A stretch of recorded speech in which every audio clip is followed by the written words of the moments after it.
such a great day of programming, and here to kick it off is one of our favorites over here. It's the musical night of Superhero. I know you guys all like that. Thank you so much for coming, and please just be respectful and don't record any of the footage that's playing on the screen, but that's just for you guys.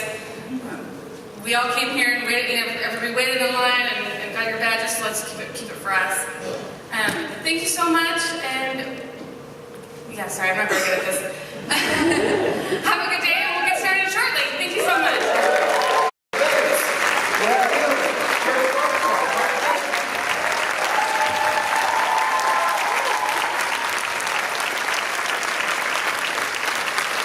Thank you all for coming to the first panel here at Comic-Con.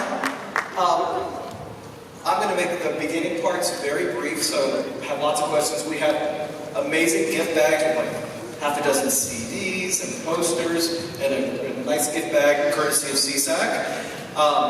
So we'll get things started. First off, if you were here last year, we had Ludwig Göransson talking a little bit about Black Panther before it came out.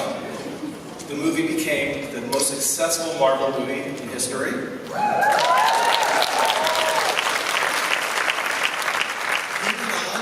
On a separate note, because he co-writes and produces with Childish Gambino to win a Grammy as well.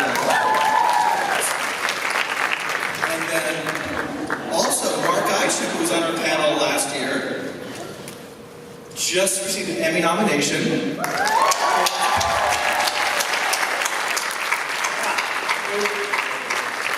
So, of course, if they had not done this panel, none of that would have happened. I didn't do the panel last year. Aww. Did you get nominated this year? No. But this is the anniversary of you being nominated for Pan Am. Today, you were nominated for Pan Am. That means nothing. Moving on. So, everyone here has been on the panel in different capacity before, with the exception of Mr. Kurt Farquhar.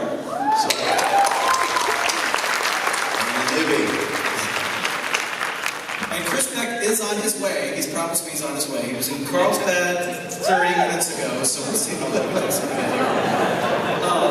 here. So he's traveling like an ant because he's in.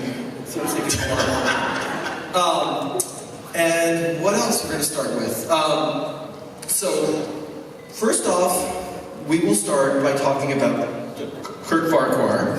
Kurt, you're new to the whole superhero experience. Yes, I am. Your background is you studied at Berkeley. You also studied in Versailles.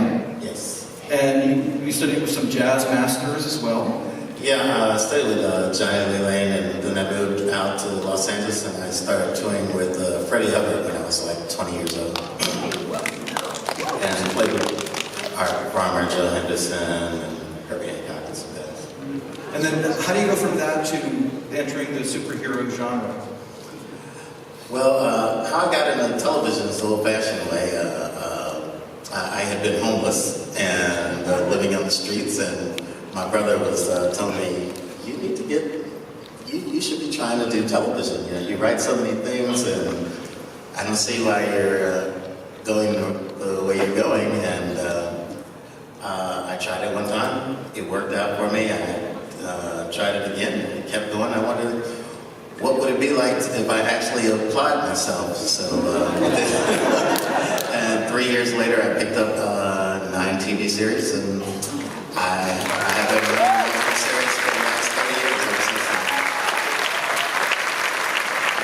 And Black Lightning is produced by Greg Berlanti. And Greg Berlanti seems like he's always used the same composer over and over again for every one of his projects. He's got like 9 TV shows in addition to Black Lightning on the air now. I let one get by. One goes by and you're sitting on the panel with me. I don't know how I got here.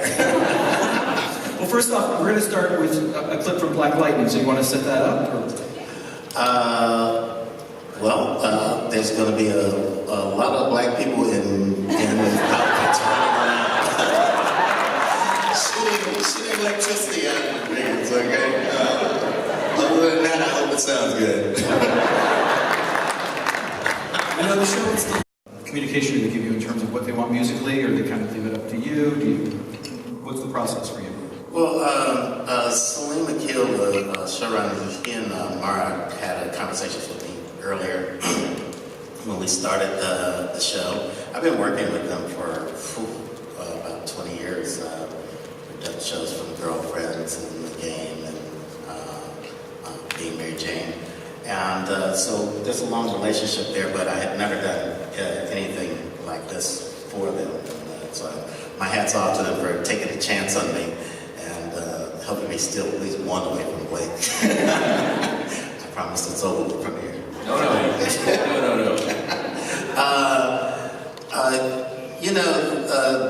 They had a lot of conversations about you wanted some interesting sounds, and they wanted to do a few things that made you aware that it was an African American cast. I mean, there's a lot of we do it subtle ways. I mean, I didn't want to put a beat on everything, but in terms of like this, instead of doing it in a traditional way and going straight hip hop, there's actually in the rock edgy portion of that key where the girls are fighting, there's actually a trap hip hop beat underneath that.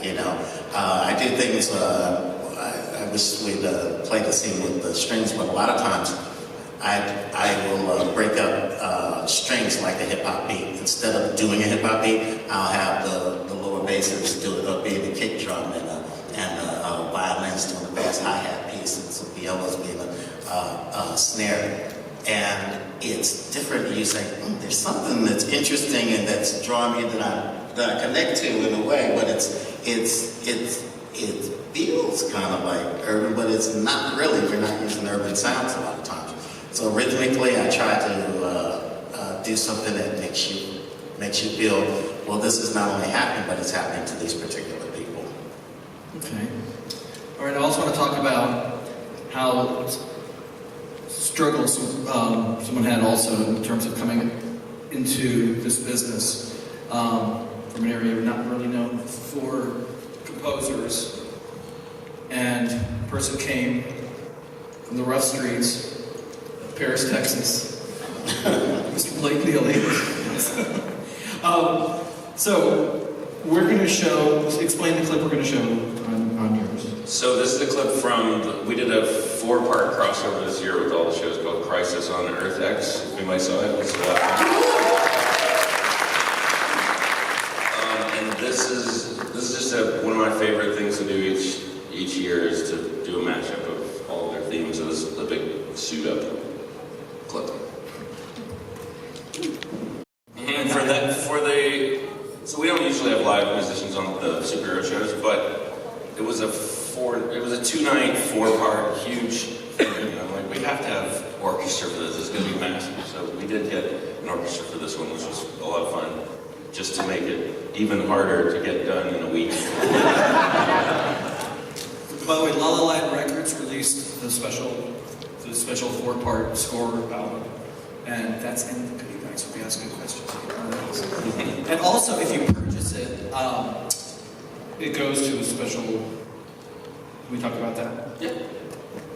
If people purchase the album. So one of my friends, Mike Gerhardt, who started La La Land, right like the week before we were doing this Crisis on Earth X, he lost his home in the massive fires in California, the Thomas fires.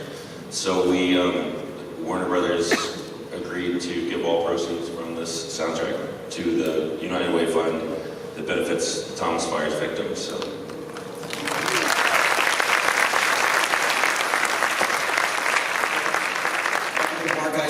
But before I do that, last year someone said there's no women composers on the panel. Well, I had a panel a couple months ago with Pinar Tobrock. In fact, if you look at the program, she was listed for Krypton, and she also did additional music for Justice League. And because of that panel, what do you know? She's now the composer of Captain Marvel. She can't do anything but write music right now for that. So, we hope to have her here next year. She's in the car with Chris.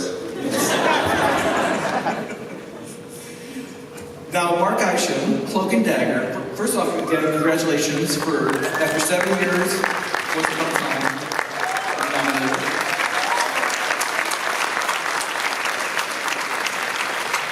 So, tell us about Cloak and Dagger and your musical ideas for this. Well, Joe Pokaski, the showrunner for Cloak and Dagger, really wanted to take a different approach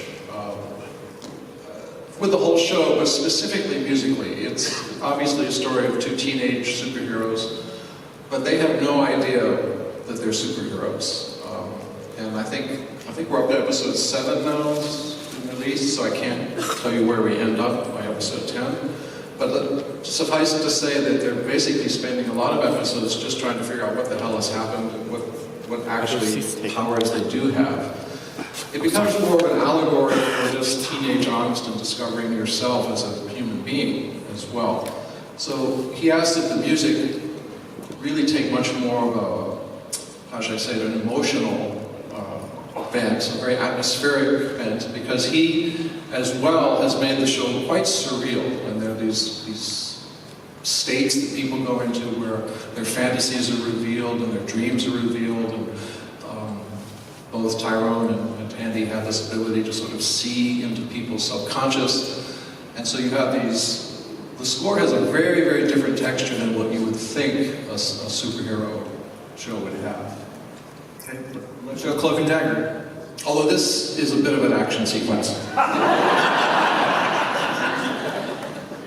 work very closely with Jonathan Christensen, who's the music supervisor. And again, unlike at least a lot of the more action-y shows that I'm familiar with, there's a great reliance on songs on this, just to keep the teenage world very alive in the show. And so we're constantly doing things with this. The score goes up with the song gets interspersed with the score, things like that. Is this the same time frame you're working with Cloak and Dagger as you work with Once Upon a Time, in terms of delivering shows? We have a little more time, but it's 7 to 10 days per episode. Okay. Whereas Once Upon a Time used to be strict 7 days. And Mr. Tyler Bates. Before we get to your clip, we're going to... What is my clip? I think it's Guardians 2. You did Guardians 1. You also did Deadpool 2 this year. So I think the clip that you sent us was from... I got through it. Like he came back. Yes, appreciate it. I think the clip you sent is Guardians 2. That's a mystery to me, but let's see what happens. There's a very tuneful score that I would say is about 50 or 60% of the music in the film. Sometimes I'm known as, whatever, dark or noisy or discordant, but in the context of Guardians, James Gunn has really enlisted me to write tuneful melodies that are thematically restated throughout the film in different, dynamic and emotional instantiations. So that is a theme that we call father-son, and he shot to that particular, like a demo of that piece, and that's pretty cool to actually be able to write music to the script and during production, and have the actors, the cinematographer, and really all the crew members listen to the music in earbuds while they're filming and performing, and then they digitally remove the earbuds afterwards. So it's great to be able to, sort of integrate the musical language of what the score is into a film, especially in this day when things are moving so quickly and they're oftentimes inspired by music not written for the film. So when you worked on the first one, did this kind of method come in at all, or was this because you had a relationship? Yeah, James and I've done 4 features together, and I think about 10 PG porn shorts.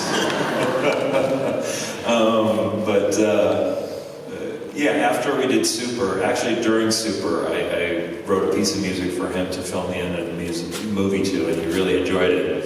So that was our game plan going into Guardians 1, and I wrote several pieces of music that, strangely enough, remain pretty similar in structure to the demo. So that was cool.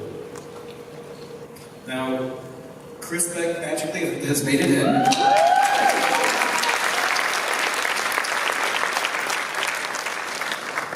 So we're going to show a clip from Ant-Man. This is from the first Ant-Man. So can you We tried to get a clip from the second Ant-Man, but it only came out a few weeks ago, so Yes. we know how Marvel is. Marvel's not giving us anything. They said everything's a spoiler. First of all, I just want to apologize to you guys and Ray and to all of you guys for being late. I have no excuse. This clip is from the first Ant-Man, and it's during the scene where it's the beginning of the big third act heist, and he's basically surfing on a whole pile of ants through the sewers. And this was a piece of music that I literally was half finished with, and just had come up with an idea for it, something I struggled with for weeks, months even. And finally this idea came so late that I had to get on the plane to London to go record it before I was finished. And it was kind of finished by my crew, long distance, with me in my hotel the night before. So it's one of those crazy last minute situations. Ant-Man. So musically, you did like a 7-beat. Yeah, I wanted to do something quirky and offbeat for the character of Ant-Man, and while still making sure that it felt like it wasn't completely outside the Marvel universe. So I kind of settled on a kind of heisty feel in 7/8. That refers to most pop music and contemporary music is 4 or sometimes 3 beats to a bar. But when you go into what are called odd meters, when you get into 7 beats to the bar or 5, it starts to feel like there is maybe an extra beat in every bar or a beat missing in every bar, and it gives it a real kind of quirky feel. I continued that tradition for Ant-Man and the Wasp theme in scene 5, and it really gives a sense of, I think, a sense of forward momentum and great energy. And you've worked with Peyton, the director, for almost 20 years. On the first superhero movie, Bring It On. I saw that in the theater. There weren't too many odd meters in that one. All right, I'm going to open it up to questions, and then if I can have somebody help me give goodie bags to the people who ask questions. So line up. Start with this gentleman right here. Hi. I was going to ask if there was a particular score or work when you were younger that made you think, oh, I want to do that, I want to write that kind of music for movies. Star Wars. Absolutely Star Wars. Everything Blake Neely does. Because I'm that much older than you.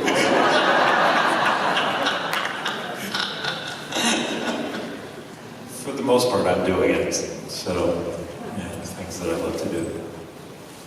All right, next. I'm just for the whole panel, wondering, have you ever worked with directors who are also musicians themselves, and how does that collaboration work? Is the editing more inclined to be set to music, and how does that relationship work? I did a movie with Mike Figgis. I think I was the last composer that Mike was made to hire. After that, he got good enough as a composer that he's scored all his films since by himself. And it is sort of interesting to have a director turn to you and say, shouldn't that E natural be an E flat? And, okay. Be very specific in his notes. But the good news was that Mike's a really good musician, and his notes were actually pretty good. I worked for a gentleman by the name of Jeff Schechter, who was a musician as well. He was a classical oboe player, so he really pushed for more orchestral sounds.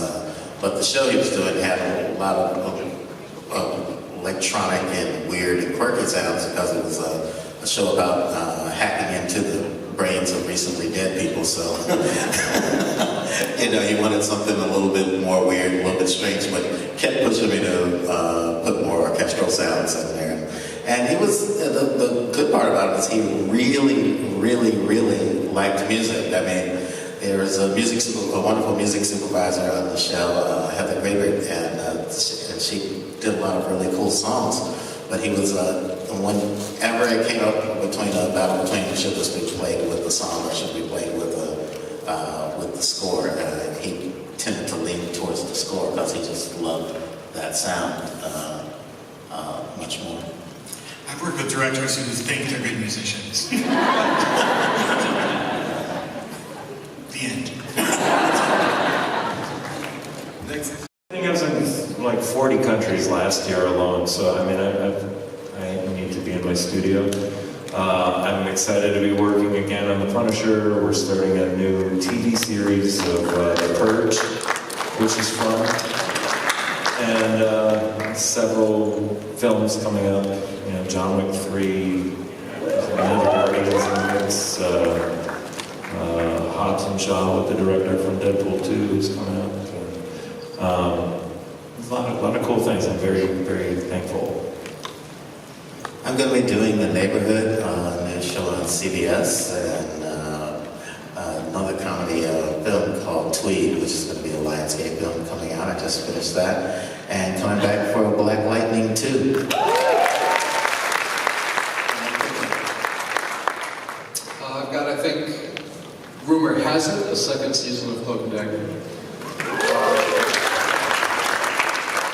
A new show, Less Than Zero, for Hulu, and then a couple of films, one for Amblin and then a new Gary Oldman film, starting over a couple weeks. I have a Christmas movie coming out on Netflix this year, and that'll be followed by Frozen 2 and Nimona.